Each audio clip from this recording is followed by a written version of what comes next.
There used to be a simple rule in American government. If you're regulating an industry, you probably shouldn't be making a fortune from the industry you're regulating.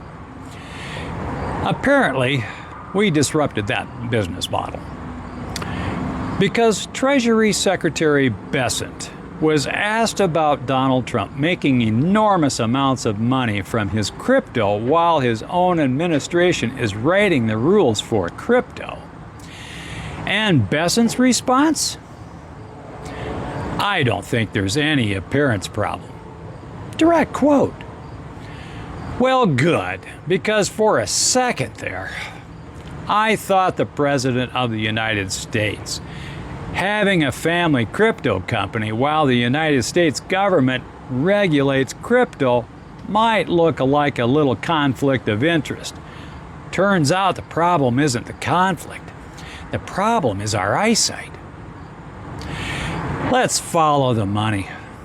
Trump 2025 financial disclosures reported more than $526 million in income connected to world liberty and financial in 2025.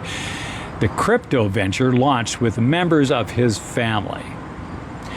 World Liberty's own website has identified Trump as co-founder emeritus.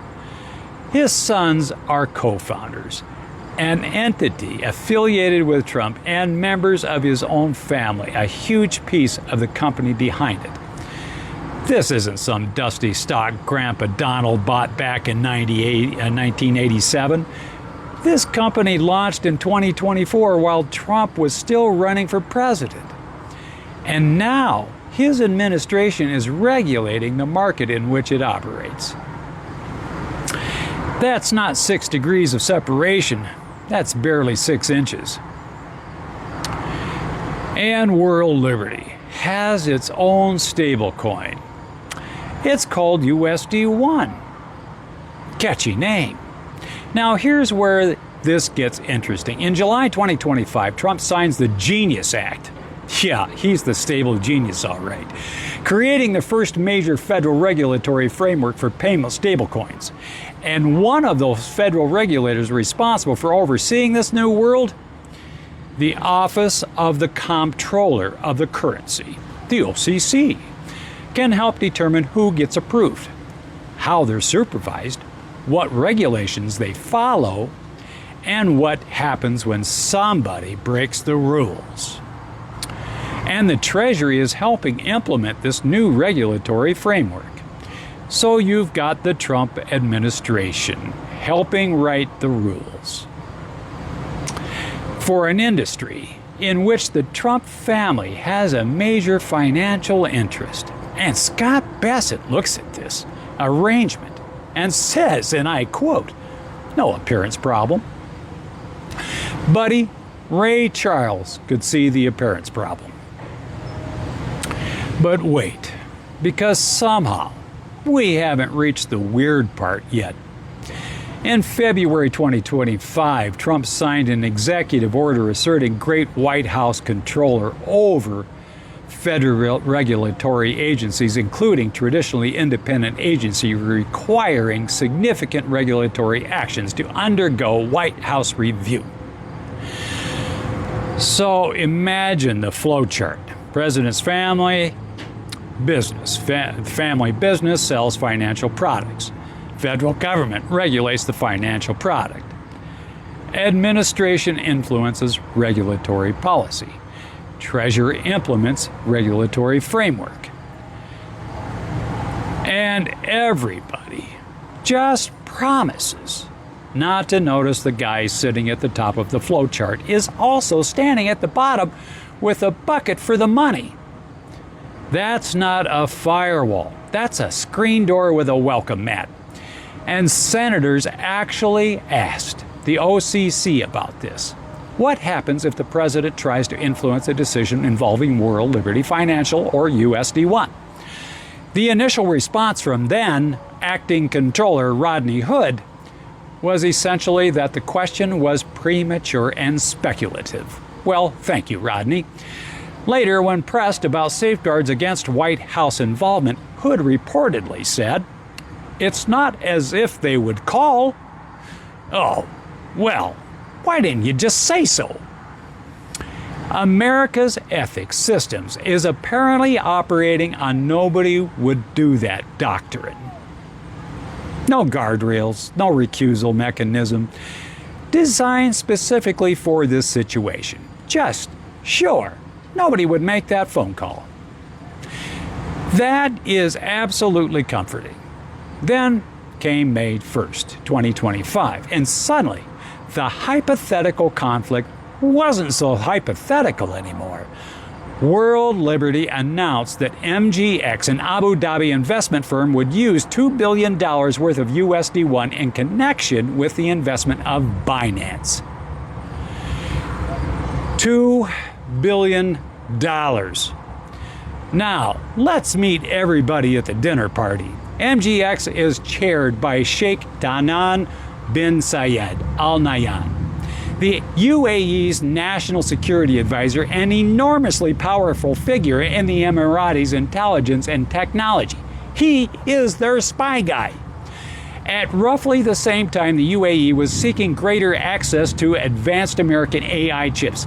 Then, there's Binance. Binance pleaded guilty in 2023 to federal anti-money laundering and sanctions violations, agreed to pay more than $4 billion. Its founder, Changpeng Zhao, went to prison, and Democratic senators later raised concerns about reports that he was seeking a presidential pardon. Imagine that. So, when we've got a foreign investment firm tied to one of the most powerful officials in the UAE, a crypto exchange previously convicted of a series of federal violations, and a $2 billion transaction from the UAE, and the stablecoin facilitating it belongs to a company financially benefiting the family of the President of the United States.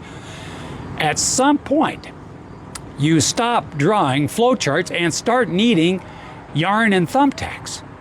And there's another family in the story, the Witkoffs. Steve Witkoff is the Trump special envoy to the Middle East. How convenient. He also helped launch World Liberty Financial. Imagine. This son, Zach, is co-founder. So think about that arrangement. One family is helping conduct American foreign policy in the Middle East. The same family has a financial interest and connected to a crypto company. And that company participates in a multi-billion-dollar transaction involving UAE money.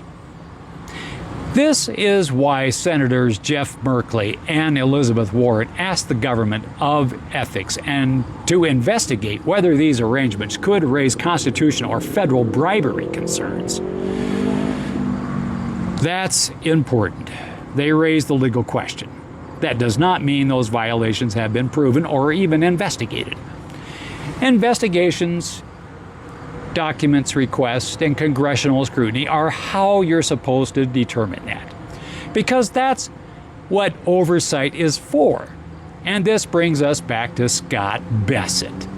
Because Scott isn't some guy watching this from the cheap seats. Oh no. He is the Treasury Secretary with a very colorful past. His department is helping implement America's new stablecoin regulatory framework.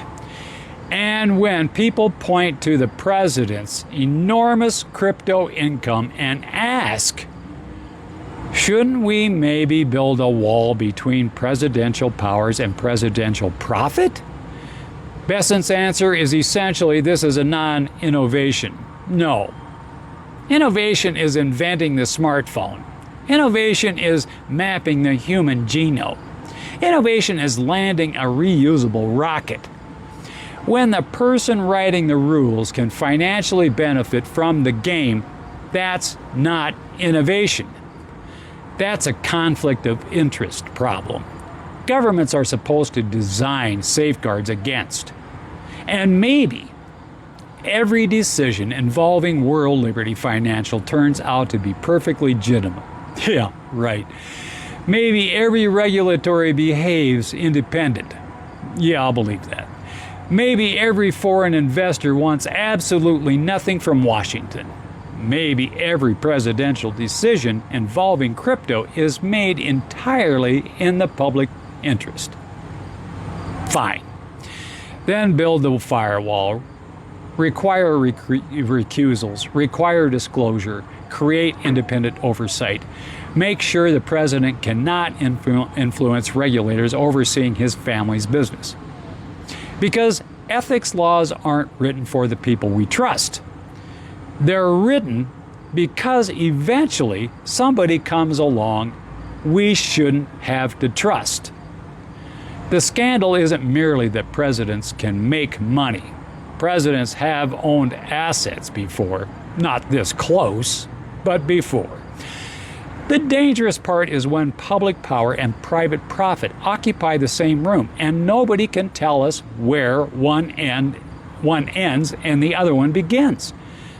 And when the Treasury Secretary looks into the camera and says he doesn't even see an appearance problem.